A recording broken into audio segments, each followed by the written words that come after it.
kampung Bidara Cina. Pada waktu itu semua bilang jangan Pak, datang ke sana warga itu marah sama Pemprov. Enggak, saya mau datang ketemu. Saya datang jam 10 malam Bang. Hanya berdua, saya dengan satu orang staf. Ketemu dengan seluruh warga di sana. Wih, marah semua warga itu pada pemerintah. A, B, C, D, F, G. Saya bilang saya mau bicara di sini, mau bicara solusi. Percaya, kita mau bicara satu-satu sampai akhirnya proses pengukuran tanah bisa dilakukan. Sebentar lagi akan selesai, ini mungkin April, insya Allah sudah selesai, Sodetan Ciliwung yang sudah berhenti 6 tahun. Ini kemarin 1,5 bulan telah dibebaskan lahan di sini. Saya juga kaget dikerjakan oleh Pak Gubernur Heru. Berdasarkan penelusuran, saat proyek dilakukan, ternyata ada rumah warga di Kelurahan Bidara Cina yang terdampak. Di RT 9 RW 4, 4 bangunan yang terdiri dari 1 musola dan 3 rumah warga harus digusur. Salah seorang warga yang digusur, yaitu Atik Surati, mengaku awalnya kaget ketika mendengar selentingan rumahnya yang berada di bantaran Kali Ciliwung bakal terdampak. Ia mengira rumahnya tidak jadi terdampak lantaran warga telah menang di pengadilan. Atik saat itu mengaku diundang pemerintah membicarakan pembebasan lahan. Akhirnya ia datang, dijelaskan kompensasi. Ia bilang akan ganti untung.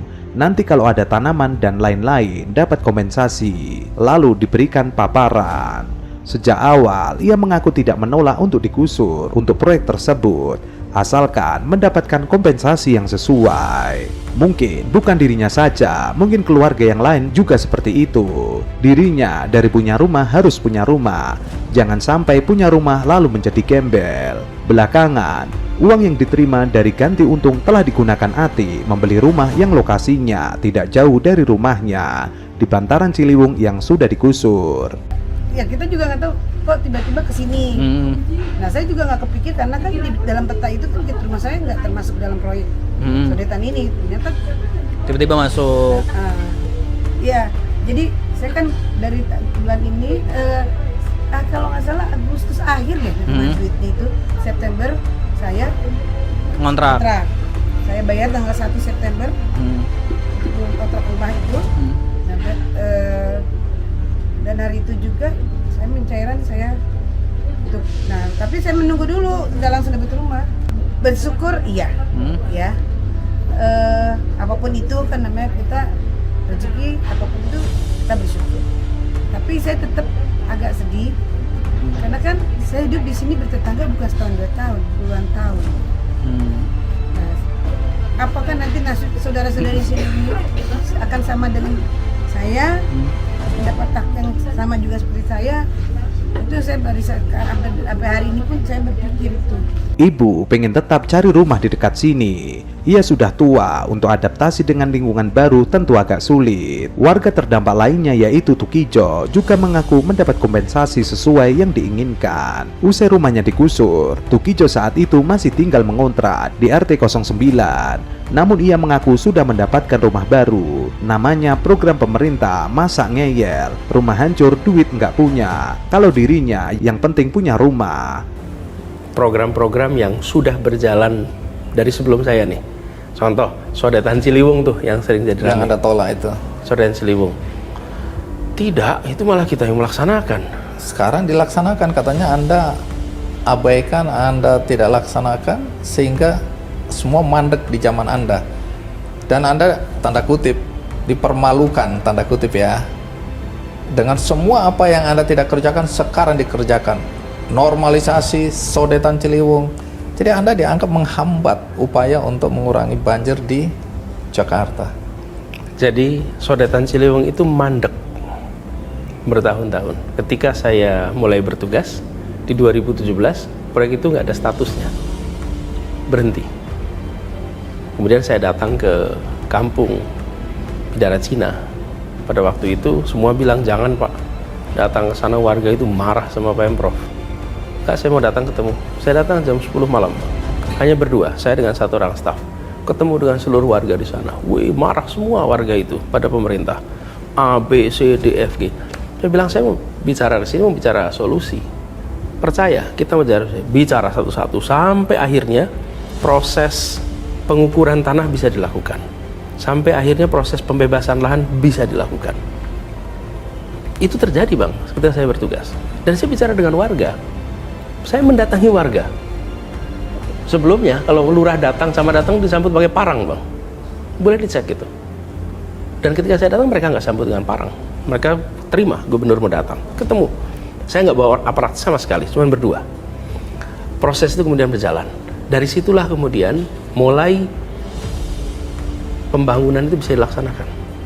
Bahkan ada gugatan-gugatan di pengadilan yang kemudian saya sampaikan kita nggak usah banding. Itu bukan hanya kasus di sini, Bang, beberapa kasus lain nggak usah banding, supaya proyek-proyek kita bisa jalan. Nah, ketika saya selesai bertugas di bulan Oktober 2022, Sodetan Ciliwung sudah selesai 50%. Itu fakta, Bang. Gak mungkin bisa Sodetan Ciliwung selesai 50% kalau nggak ada pembebasan lahan, nggak ada proses bicara dengan warga, tidak ada proses pengukuran. Nah, itu semua dikerjakan. Nah, ini kan jenis pekerjaan sunyi, Bang. Pekerjaan yang ramai itu kan peresmian, Bang. Ini pekerjaan-pekerjaan yang tidak terlihat, itu dikerjakan. Nggak bisa kemudian mendadak setelah saya selesai dalam 2 bulan jadi. Ini simsalabim. Itu Bandung Bondowoso yang bisa begitu. Ia pindahkan di kebun nanas. Informasi yang dihimpun, pembebasan lahan 4 bangunan berproses sekitar Agustus 2022. Warga dan pemerintah akhirnya sepakat dengan nilai ganti untung pada 5 Oktober 2022. Kurun waktu itu, DKI Jakarta dipimpin oleh Anies Baswedan. Sejumlah warga yang ditemui mengaku di zaman Anies, beberapa perwakilan pemerintah memang kerap melakukan pendekatan kepada warga untuk membicarakan lahan di Bidara Cina. Zaman Pak Anies, pembebasan 4 bangunan. Pak Heru datang doang yang sama Pak Jokowi. 4 bulan jabatan Heru kok udah kayak simsalabim, kata seorang warga saat meresmikan bendungan Sukamahi di Kabupaten Bogor, Jumat 23 Desember 2022. Pemerintah Jokowi meminta Heru Budi untuk membebaskan pembangunan Sodetan. Jokowi menyampaikan pengendalian banjir di Jakarta akan lebih baik apabila proyek Sodetan selesai dilakukan. Kombinasi bendungan ditambah Sodetan akan mengurangi separuh wilayah yang tergenang di Jakarta. Harapannya bulan Maret juga sudah selesai. Hal itu akan mengurangi banyak sekali wilayah yang sebelumnya tergenang menjadi tidak. Dari 488 hektar menjadi 2011 hektar, kurangnya separuh, hampir separuh lebih. Di zaman Heru Budi, pemerintah menertibkan sebanyak 59 bangunan di Jalan IPN Kebun Nanas. Di titik tersebut merupakan outlet Sodetan. Usai bangunan digusur, Heru mengatakan warga terdampak direlokasi ke rumah susun Cipinang Besar Utara. Ada 25 atau 26 warga sudah selesai. Wali Kota Jakarta Timur, M. Anwar menyatakan status lahan yang digusur merupakan aset Pemprov DKI Jakarta yang diserah terimakan dari Yayasan Trisakti kepada pemerintah Kota Administrasi Jakarta Timur sebagai fasilitas umum dan fasilitas sosial. Ia menjelaskan dari 52 penghuni, ada 26 orang ber-KTP DKI yang direlokasi ke rusun. Sementara 9 orang warga yang berdagang ditempatkan di Pasar Binaan PD Pasar Jaya. Lalu warga terdampak yang ber-KTP luar Jakarta sebanyak 12 kakak diantar ke kampung halaman. Anwar mengatakan tidak ada ganti rugi yang diberikan kepada warga lantaran lahan itu milik Pemprov. Itu aset Pemda. Jadi hanya diberikan rumah susun saja. Kini pembangunan Sodetan yang belum selesai lintas kepemimpinan itu ditargetkan akan rampung pada April mendatang. Jadi setelah Desember 21 itu karena proses negosiasinya alot, sedikit ada kita kurang puas sebagai warga karena tinggal sendiri. Nah, akhirnya PUPR dengan opsinya dia akan menjembatani antara saya dengan pihak Jiwasraya. Yang notabene Jiwasraya memang mengakui ini adalah lahan beliau. Ujian utamanya itu justru nanti di akhir 2023 kita akan melihat apakah efektif pembangunan bendungan Ciawi Sukamahi, kemudian Sodetan ke Kanal Banjir Timur tadi dapat mengurangi banjir di Kali Ciliwung secara signifikan. Itu banjirnya adalah banjir lokal. yang artinya sistem saluran drainase kita yang buruk, yang harus dibenahi. Masyarakat juga bisa membedakan mana banjir kiriman yang terjadi di sekitar bantaran kali, mana banjir lokal karena buruknya sistem saluran drainase kita. Proyek Sodetan Ciliwung yang diklaim sempat mangkrak selama 6 tahun, kini berlanjut di era kepemimpinan PJ Gubernur DKI Jakarta, Heru Budi Hartono. Heru menceritakan proses dibalik keberlanjutan program yang menjadi atensi Presiden Jokowi itu. Saat awal menjabat, Heru menceritakan di sebelah kiri dan kanan masih ada lahan warga. Heru kemudian memanggil jajarannya untuk berdiskusi dan mencari solusi atas permasalahan tersebut. Heru menjelaskan Pemprov DKI Jakarta lalu menawarkan rumah susun kepada warga yang masih berada di lahan sekitar Sodetan. Beberapa dari mereka menerima tawaran tersebut dan sebagian lainnya memilih pergi ke tempat lain. Heru bersama jajaran Pemprov DKI Jakarta juga menelisik kepemilikan lahan di sekitar Sodetan Ciliwung. Ternyata lahan itu milik sebuah yayasan yang mempunyai kewajiban terkait lahannya diserahkan kepada pemerintah daerah. Ia menjelaskan proses pembebasan lahan yang dihuni dan koordinasi dengan pihak yayasan itu membutuhkan waktu kurang lebih 2 bulan. Beberapa kali pihak yayasan dipanggil ke Balai Kota DKI Jakarta. Ia mengaku sempat rapat beberapa kali di Balai Kota. Ia menyampaikan kepada Wali Kota, Dinas Citata menjelaskan peruntukannya. Selain itu, Heru menjelaskan Sodetan Ciliwung ini sebenarnya sudah bisa difungsikan. Kini pihaknya tinggal menyesuaikan beberapa proses akhir. Sebentar lagi akan selesai, ini mungkin April, insya Allah sudah selesai, Sodetan Ciliwung yang sudah berhenti 6 tahun. Ini kemarin 1,5 bulan telah dibebaskan lahan di sini. Saya juga kaget dikerjakan oleh Pak Gubernur Heru. Saya nggak tahu pendekatannya apa, tapi selesai. Heru optimis Sodetan Ciliwung dapat mengurangi signifikan banjir di Jakarta. Jika Sodetan Ciliwung digabung dengan Bendungan Ciawi dan Sukamahi akan mengurangi banjir di Jakarta sekitar 60%. Namun klaim Heru bahwa Sodetan Ciliwung dikerjakan oleh dirinya dibantah oleh netizen dan juga DPRD DKI Jakarta. Ya sangat penting, membagi, membelah ke arah Ancol, ke Manggarai, sehingga sebelum ke sana ini disodet ke banjir kanal timur. Kita injek ini, kita beresin karena memang pertama di sini ada hunian, yang kedua adalah bagian dari area SPPT Trisakti, dan Trisakti sudah mau menyelesaikan, menyerahkan kewajibannya sudah serah terima di tingkat kota ini Pak Wali juga membantu menyelesaikan. Juga kemarin dengan Pak Wali beberapa kali pertemuan, dari bulan Desember, Januari pertemuan, ini memang untuk terasa yang mereka memahami. Jadi kita kasih tahu, pertama ini adalah kewajiban SPPT di area PT Trisakti dan memang harus diserahkan kepada Pemda. Di sisi lain warganya juga paham bahwa ini untuk kepentingan yang besar.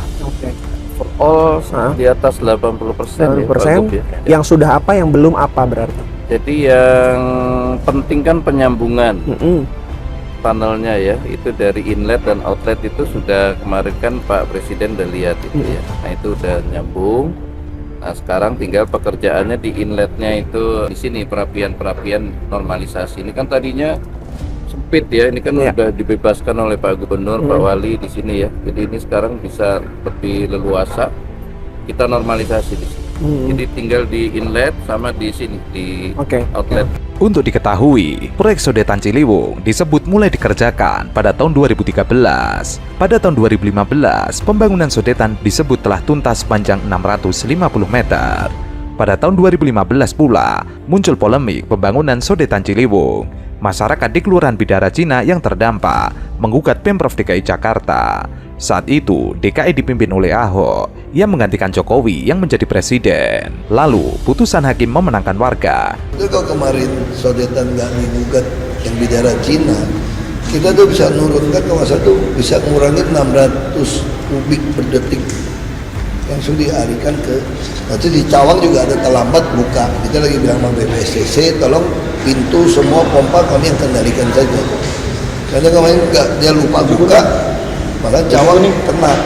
Kan ada beberapa lokasi yang sudah tidak banjir terus kena. Ini masalah pintu. Dalam persidangan, gugatan para warga diterima dan menyatakan sertifikat nomor 227 Bidara Cina tidak sah dan mengikat secara hukum. Putusan pengadilan mengamanatkan kepada para tergugat untuk melakukan pergantian biaya tanah dan bangunan sodetan Kali Ciliwung. Pada 6 September 2017, Gubernur DKI Jakarta mengajukan banding dan kembali kalah. DKI lalu mengajukan kasasi pada 2 Juli 2019. Putusan hakim pada 25 April 2016 menyatakan keputusan Gubernur Provinsi Daerah Khusus Ibu Kota Jakarta nomor 2779 tahun 2015 yang dikeluarkan Ahok tidak sah. Saat itu, Pemprov DKI Jakarta di bawah kepemimpinan Ahok kembali mengajukan kasasi. Waktu berjalan, kasasi dicabut. Anies Baswedan yang menjadi gubernur pada tahun 2017 menarik kembali kasasi tersebut. Intinya tidak jadi banding, jadi ia menerima keputusan pengadilan dan memutuskan tidak meneruskan proses gugatannya. Anies menjelaskan pencabutan gugatan kasasi dilakukan justru agar proyek sodetan Kali Ciliwung bisa berjalan. Salah satu kuasa hukum warga Bidara Cina yang menggugat mengatakan warga pada intinya mendukung program asal ada kompensasi yang layak dan proses yang transparan. Lalu, di zaman Anies, usai mencabut kasasi, Anies mengeluarkan keputusan gubernur nomor 1744 tahun 2019. Keputusan krusial ini mengatur tentang tim persiapan pengadaan tanah untuk pembangunan sodetan Kali Ciliwung di Bidara Cina, Jatinegara, Jakarta Timur. Di dalam keputusan itu, tercantum bahwa tim pengadaan bertugas untuk melaksanakan pemberitahuan rencana pembangunan, melakukan pendataan awal lokasi rencana pembangunan, dan melaksanakan konsultasi publik rencana pembangunan. Kemudian tim juga bertugas menyiapkan penetapan lokasi pembangunan serta mengumumkan penetapan lokasi pembangunan. Tim dimaksudkan untuk inventarisasi tanah yang akan dibangun sodetan. Kementerian PUPR menyatakan setelah sempat terhenti sejak tahun 2015, pekerjaan sodetan dimulai lagi pada tahun 2021. Namun, jika melansir website resmi Kementerian PUPR pada periode 2015 sampai 2017, disebutkan ada pekerjaan sodetan yang dilakukan dengan pembangunan permanen outlet dan perkuatan tebing Kali Cipinang. Pada tahun 2021, pekerjaan sodetan Sungai Ciliwung ke Kanal Banjir Timur sepanjang 580 meter meliputi pembangunan ganda sodetan, bangunan permanen inlet dan outlet sodetan, serta normalisasi Sungai Ciliwung dan Sungai Cipinang.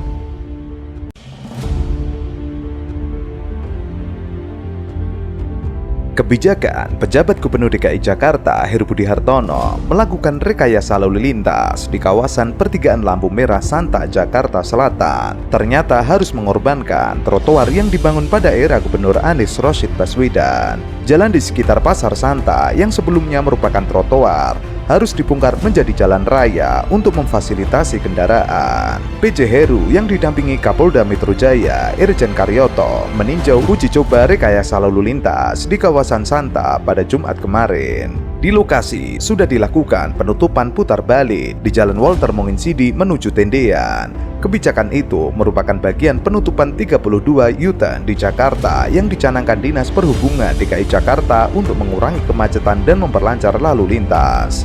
Namun semua tidak menyangka jika jalan yang sempat diinjak PJ Heru dan Irjen Karyoto sebelumnya merupakan jalur pedestrian. Hal itu karena aspal di lokasi memang terbilang masih baru. Ternyata kebijakan PJ Heru tersebut ramai disorot di lini masa Twitter. Ia banyak mendapatkan kecaman lantaran mengubah trotoar menjadi jalan raya demi memperlancar arus lalu lintas. Ia pun dianggap lebih mewadahi kendaraan pribadi daripada pedestrian. Masyarakat yang melihat trotoar diubah menjadi jalan kemudian berteriak ini tidak efektif.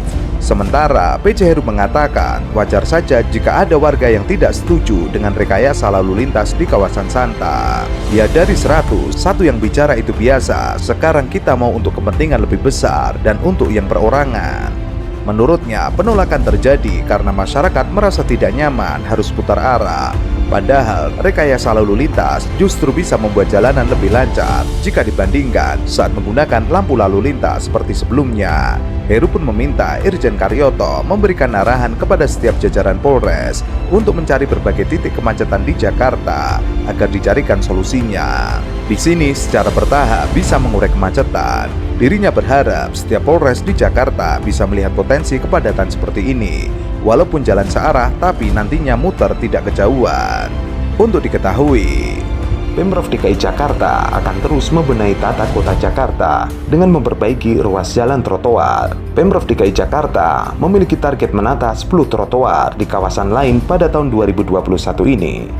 Sejauh ini, Pemprov DKI Jakarta masih menata trotoar di daerah Senopati, Jakarta Selatan. Gubernur DKI Jakarta Anies Baswedan menyebut, mereka sudah merencanakan penataan trotoar di 10 kawasan mulai dari Jakarta Selatan hingga Jakarta Utara hingga area sekitar Danau Sunter untuk mendukung kegiatan strategis daerah peningkatan kualitas fasilitas pendistrian. Di tahun 2021 ini, Pemprov DKI Jakarta melalui Dinas Marga Provinsi DKI Jakarta merencanakan akan menata trotoar di 10 ruas jalan. Dalam triwulan pertama, Anies menargetkan penataan kawasan trotoar di Jakarta Selatan, yakni Jalan Senopati, Suryo, Walter Mongensidi, Trunojoyo, Gunawarman. Sementara sisanya menyusul kawasan lain yang akan ditata trotoarnya, yakni Jalan Duri Kosambi dan Jalan Puriwangi di Jakarta Barat, lalu Jalan Kesehatan dan Raden Saleh di Jakarta Pusat, Jalan Layur di Jakarta Timur.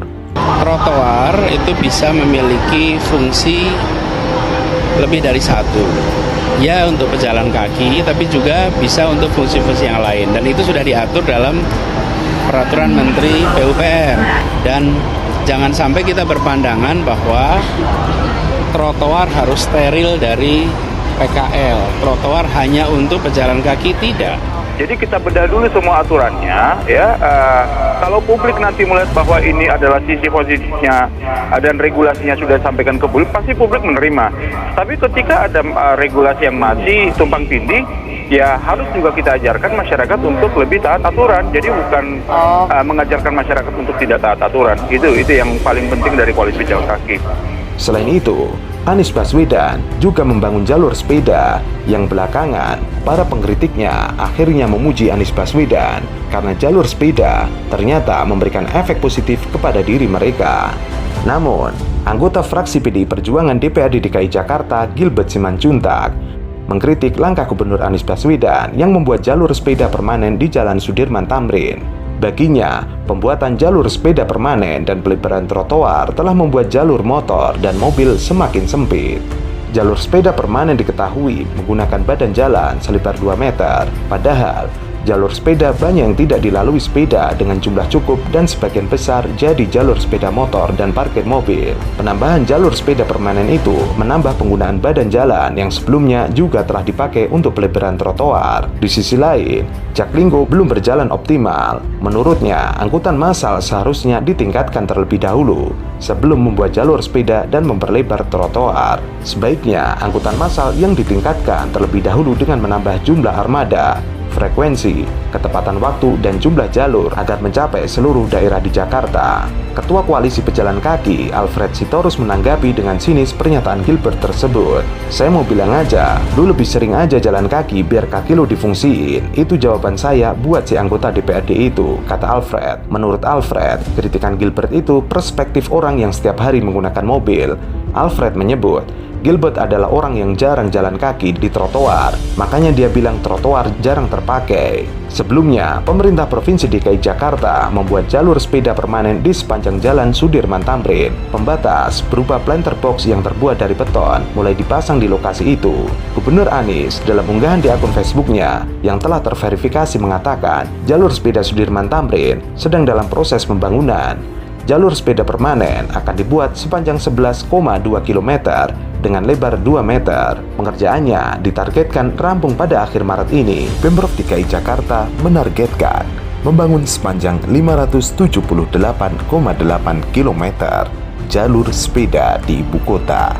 Ia menuturkan, jalan yang akan rampung pada tahun 2030 akan memulai pembangunan di tahun 2021 yang ditargetkan terbangun 101,2 km. Sementara untuk tahun 2021 ini, Pemprov DKI menargetkan terbangun 101,2 km jalur sepeda. Ia menjelaskan, 101,2 km tersebut terdiri dari 34,1 km jalur sepeda terproteksi dan 67,1 km tidak terproteksi atau sharing dengan pengguna jalan lainnya. Anies Baswedan menargetkan akhir Maret 2021 pembangunan jalur sepeda sepanjang 11,2 km dan lebar 2 meter rampung. Jalur sepeda juga akan dilengkapi dengan fasilitas bike rack sebagai rest area pesepeda. Ia berharap jalur sepeda dapat meningkatkan minat dan kenyamanan warga Jakarta untuk bersepeda. Khusus Sabtu Minggu, direncanakan akan ada jalur sepeda temporer tambahan selain yang permanen. Memang, Pemprov DKI Jakarta tengah membangun jalur sepeda permanen di Jalan Sudirman Tamrin. Saat ini, proyek tersebut telah memasuki proses konstruksi. Pembangunan jalur sepeda permanen itu ditargetkan selesai pada Maret 2021 mendatang. Proyek tersebut menelan anggaran sekitar 30 miliar.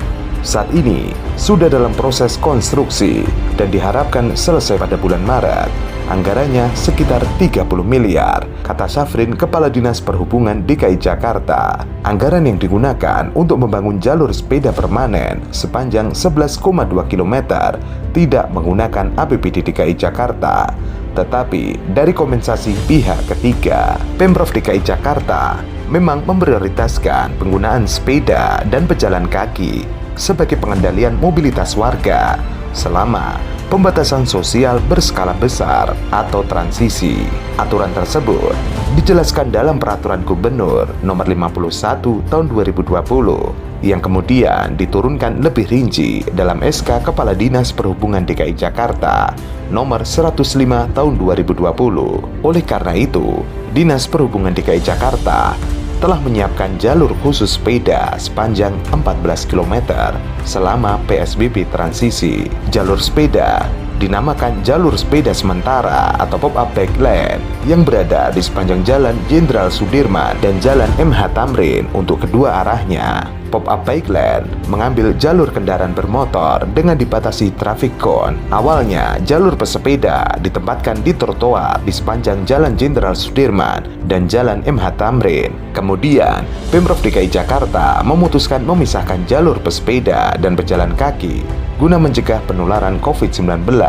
Perlu dipahami, di Jalan Sudirman Tamrin itu didesain jalur sepeda ada di trotoar, jadi satu bagian dengan pejalan kaki. Untuk menekan penyebaran COVID-19, maka akhirnya dipisahkan jalur tersebut.